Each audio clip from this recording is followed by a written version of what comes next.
magaalooyinka Muqdisho, Beledweyne iyo Kismaayo iyo waliba Gaalkacyo ayaa boqolaal arday ah ay ka dhigeen dibadbaxyo cara ah oo ay uga soo horjeedaan go'aankii shalay uu ku dhawaaqay wasiirka waxbarashada Cabdullaahi Goodax Barre oo TV-ga dawladda ka sheegay in imtixaankii dugsiyada sare ee dawladdu ay qaaday guud ahaanba la baabi'iyay oo mar kale dib loo qaadi doono kadib markii la ogaaday in imtixaankii oo iib ah suuqa la geliyay.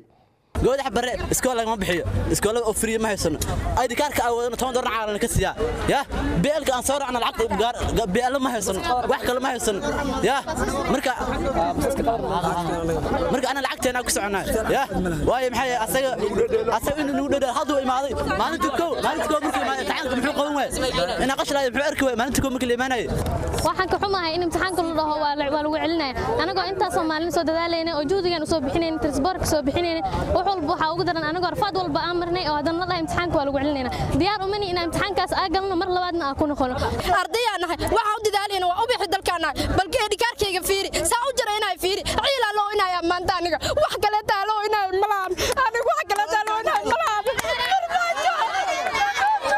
dawladdu wax naga qaban gabadha istalo